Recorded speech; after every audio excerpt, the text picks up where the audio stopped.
Hi guys, मेरे video को देखने और मेरे चैनल को सब्सक्राइब करने के लिए आपका बहुत बहुत शुक्रिया। आज की रेसिपी है दोस्तों आलू बोंडा की। राजस्थानी स्टाइल में बनाएंगे आलू बोंडे। बहुत ही टेस्टी होते हैं। आलू के चटपटे और जल्दी बनने वाले स्नैक्स हैं, सबको अच्छे लगते हैं और बनाने भी बेहद आसान है। इस आसान सी रेसिपी को चलिए बनाना शुरू करते हैं। तो देखिए, सबसे पहले मैंने लिए आलू। आप आलू लें 3 से 4 मीडियम साइज के आलू लें, वो बॉईल कर लें अच्छे से। बॉईल करके हम आलू यूज करेंगे। साथ में मसाले चाहिए।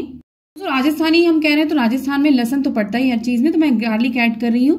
आप गार्लिक को क्रश कर सकते हैं। 2 से 3 कलियां लहसुन की लें। 1 टेबलस्पून कटा हुआ प्याज लें, यानी अनियंस। तो दोस्तों कुछ भी हम रेसिपी इस तरह की बनाए, चटपटेपन के लिए आमचूर ऐड करेंगे। साथ में हींग जीरा चाहिए होगा क्योंकि हम अभी तड़का लगाएंगे। नमक मिर्च हल्दी तो चाहिए होगी। एक और मेन इंग्रेडिएंट है इस रेसिपी का, बेसन। दोस्तों हम 4 से 5 आलू इस्तेमाल कर रहे हैं तो हमें 1 कप बेसन बहुत रहेगा, क्योंकि बेसन की क्वांटिटी इस रेसिपी में काफी कम लगती है, तो 1 कप लें। आलू को दोस्तों अच्छे से मैश कर लें और एक पैन में डालें आप ऑयल। 1 से 2 टीस्पून ऑयल डालें और इसमें डालें हींग जीरा और कुछ सेकंड सेक लें। हींग जीरा इससे पहले जल जाए तो मैं इसमें लहसुन जो मैंने ग्रेट करके रखा हुआ है, थोड़ा सा 1 टीस्पून क्रश्ड या ग्रेटेड गार्लिक है, साथ में 1 टेबलस्पून कटा हुआ प्याज है। इन्हें 1 मिनट तक मीडियम फ्लेम पर सौते करें और साथ ही इसमें आप सूखे मसाले भी ऐड कर दें। सूखे मसाले ऐड करें तो आंच को कम कर दें, क्योंकि मसाले जल सकते हैं, तो कम आंच में 1 मिनट सेकें। आंच को कम किया हुआ है, बहुत अच्छी खुशबू आ रही है। दोस्तों अब मैं इसमें ऐड करी हूँ उबले हुए आलू। उबले आलू इसमें अच्छे से मिक्स कर लें। मसाले में कम आंच पर ही मिक्स करें और इसे ज्यादा नहीं पकाना है। जैसे ही आलू मिक्स हो जाएंगे अच्छे से मसाले में, तो हमारी जो स्टफिंग है रेडी हो जाएगी। देखिए मसाले में आलू मिक्स कर लें। साथ ही इसमें हरा धनिया ऐड करें। आप हरी मिर्च खाते हैं तो इसमें हरी मिर्च भी बारीक काट के ऐड कर सकते हैं। देखिए आलू बोंडे के लिए आलू का जो मिक्सचर है बहुत ही खुशबूदार और टेस्टी और एकदम स्पाइसी बनकर रेडी है। अब इसे आप गैस से उतार दें, प्लेट में फैला दें। आलू का मिक्सचर एक तरफ ठंडा हो रहा है तो हम साथ ही बेसन का बैटर बना लेते हैं। देखिए मैंने 1 कप बेसन ऐड किया, इसमें थोड़ा सा पानी ऐड करें और बैटर बनाएं। पतला बैटर होना चाहिए, बहुत गाढ़ा नहीं होना चाहिए। अच्छे से मिक्स करें। देखिए इस तरह से कंसिस्टेंसी होनी चाहिए बैटर की, पोरिंग कंसिस्टेंसी होनी चाहिए। अब मैं इसमें थोड़ी सी हल्दी और थोड़ा सा नमक टेस्ट के अकॉर्डिंग ऐड करूंगी। दोस्तों हमने आलू के मिक्सर में बहुत सारे मसाले डाले हैं, तो हम बेसन का फ्लेवर आने देंगे, तो हम इसमें और कुछ नहीं ऐड करेंगे। अच्छे से मिक्स कर लेते हैं और फिर दोस्तों हमारी सारी तैयारी हो जाएगी तो हम एक तरफ कढ़ाई में तेल चढ़ाएंगे। आलू बोंडे के लिए आलू का जो मिक्सर है बिल्कुल बनकर रेडी हो गया है।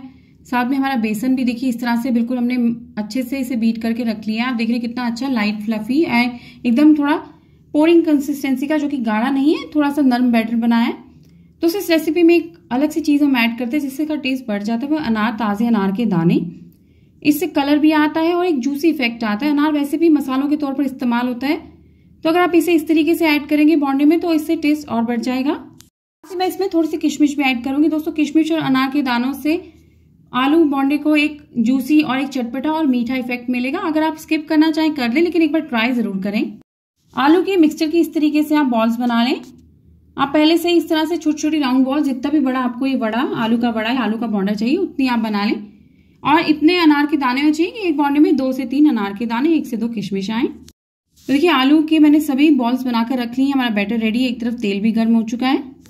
गर्म तेल में दोस्तों मीडियम आंच पर आलू के बोंडे फ्राई करेंगे। तो आप तेल को चेक करें। देखिए जैसे हम बेसन डालेंगे तो बेसन तले पर ना बैठे, एकदम से फ्राइंग स्टार्ट हो जाए। आप अच्छे से आलू की जो हमने बॉल बनाई हुई है इसे आप बेसन से कोट कर लें। देखिए बेसन बहुत ज्यादा पतला होगा तो एकदम से बह जाएगा, गाढ़ा होगा तो बहुत थिक लेयर आएगी बेसन की। तो आप इस तरीके से इतनी थिकनेस का ही बैटर बनाएं। अच्छे से बॉल को, पोटैटो बॉल को डिप करें और आप गर्म तेल में इसे छोड़ दें।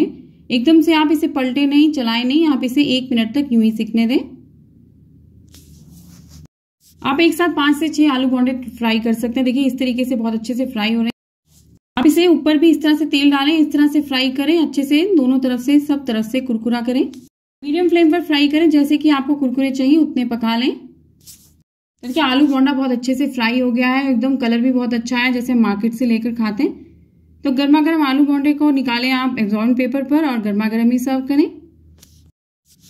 सर्व करने से पहले आप चाहें तो इस पर थोड़ा सा आमचूर पाउडर या चाट मसाला स्प्रिंकल करें। मैं चाट मसाला स्प्रिंकल कर रही हूँ।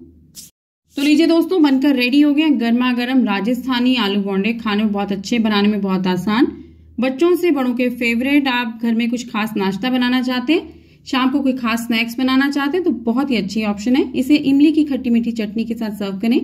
आप इसे हरे धनिये की चटनी और टोमेटो सॉस के साथ भी सर्व कर सकते हैं। खाने में बहुत लजीज है, बहुत उम्दा है और बहुत ही चटपटे। अनार के दानों से बहुत अच्छा जूसी और एक मीठा खट्टा इफेक्ट आ रहा है और किशमिश से भी वैसा ही कुछ इफेक्ट आ रहा है। आप जल्दी ट्राई कीजिएगा, मुझसे शेयर कीजिएगा कैसी बनी। अगली बार फिर आऊंगी नई रेसिपी लेकर, तब तक अपना ख्याल रखिए। आपका बहुत बहुत शुक्रिया।